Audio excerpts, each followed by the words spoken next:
तैमूर साहब, आपने कैसे सोचा कि आपको रियल एस्टेट की मार्केट में आना चाहिए?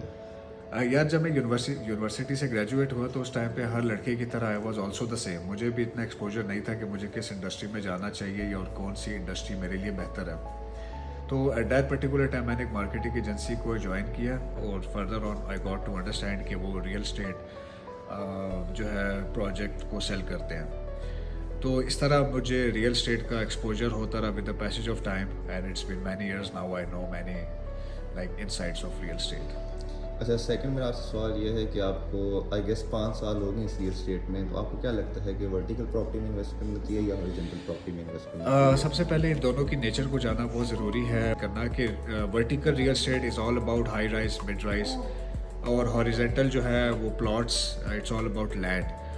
दोनों में इन्वेस्टमेंट बेहतर है बट प्लॉट्स की जो इन्वेस्टमेंट है वो एवर ग्रोइंग इन्वेस्टमेंट है, उसमें एप्रिसिएशन की कोई लिमिट नहीं है जो आपका वर्टिकल रियल स्टेट है। बट जैसे जैसे बिल्डिंग या इंफ्रास्ट्रक्चर की लाइफ पुरानी होती जाएगी डेप्रिसिएशन उसमें ऐड होती जाएगी। तो बेहतर है कि प्लॉट में इन्वेस्ट करें।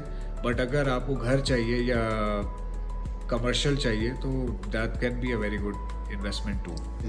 बाद में कौन बेनिफिशियल रहेगा हमारे लिए, वर्टिकल प्रॉपर्टी या हॉरिजॉन्टल प्रॉपर्टी, जो कि इन फ्यूचर भी हमें बेनिफिट दे? अगर तो आप अपार्टमेंट चाहते हैं तो पाकिस्तान में हर साल 10 लाख से ज़्यादा घरों की कमी है, शॉर्टेज है। बल्कि एक रिपोर्ट के अकॉर्डिंग तो पाकिस्तान में हर साल 60 लाख घरों की शॉर्टेज है, 60 लाख घर लोगों को चाहिए। तो अगर तो आप अपार्टमेंट है आपके पास तो आप इस शॉर्टेज को ही अगर आप कंसिडर कर लें, यू विल सी कि it's like flats ever growing एक डिमांड है उनकी। अगर आप वर्टिकल की बात करें तो के अकॉर्डिंग आप घर बना सकते हैं, उसको रेंट आउट कर सकते हैं। अगर तो आपका प्लॉट कमर्शियल है तो आप कमर्शियल यूनिट डेवलप कर सकते हैं। तो it depends upon the need of the time. अच्छा तैमूर भाई, मेरा अगला सवाल आपसे ये था कि आपको क्या लगता है जो एक हवा चली थी, एक आंधी जिसे कहते हैं ROI की, ओहो, जिस पे लोगों ने बेतहाशा इन्वेस्ट किया जबकि उनको यही नहीं पता था कि उनकी इन्वेस्टमेंट किधर है। और कुछ क्लाइंट तो ये समझते हैं कि ROI का मतलब था रेंट ऑन इन्वेस्टमेंट। तो इस बारे में आपका क्या कहना है? जब भी आप इन्वेस्टमेंट करते हैं तो अगेंस्ट अ रिटर्न आप इन्वेस्टमेंट करते हैं। Like there is always a notion of creating some kind of return against your investment, that is called ROI। अब पाकिस्तान ने ये ROI जो मॉडल जो पिछले 4 सालों में आपने देखा मार्केट में, वो पाकिस्तान का खुद साख्ता मॉडल ही नहीं है, वो दुबई से ओन किया वो मॉडल है। जो चीज़ आपकी अपनी है ही नहीं, when you do not have expertise in that, तो डेफिनेटली उसने क्रैश होना है। अनफॉर्चुनेटली ROI मॉडल हमारे पाकिस्तान की इंडस्ट्री से ऑलमोस्ट वेव ऑफ हो चुका है, क्रैश हो गया, जिसके नतीजे में billion and billion of liabilities बढ़ी हैं। Last but not the least, हमारा क्वेश्चन आपसे है कि आपको क्या लगता है पाकिस्तान की इस रियल एस्टेट की मार्केट में क्या एक ऐसा चेंज आना चाहिए जिससे एक रियल एस्टेट में बूम भी आए और लोगों का ट्रस्ट वापस गेन हो? हाँ, देखिए सबसे पहले रियल एस्टेट मार्केट में जिस चीज़ की बहुत ज़्यादा शुरू से लेकर अब तक कमी थी वो थी ट्रांसपेरेंसी की, गवर्नमेंट इन्वॉल्वमेंट की।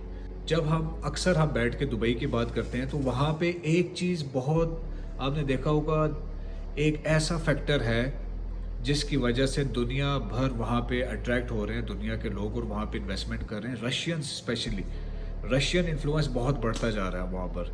उसकी सबसे बड़ी वजह है policies, transparency, right.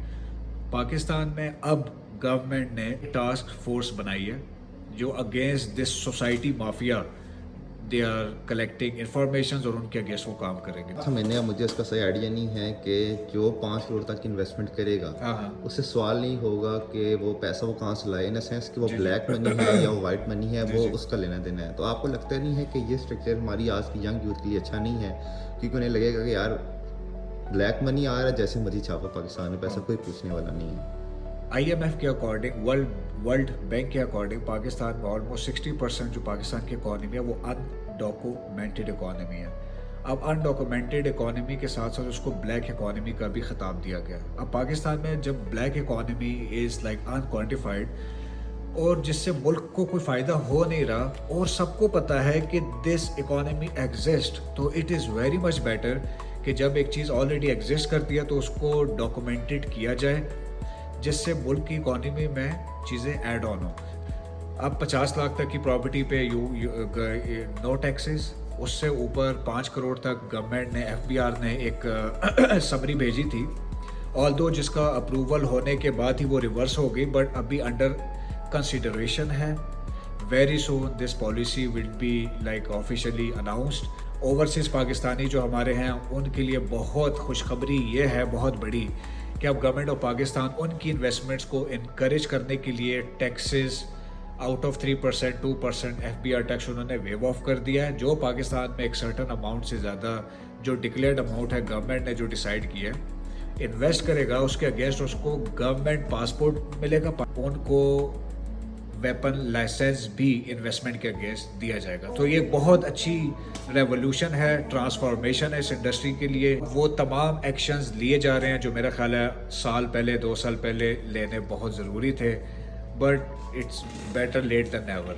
Thank you very much. बहुत शुक्रिया।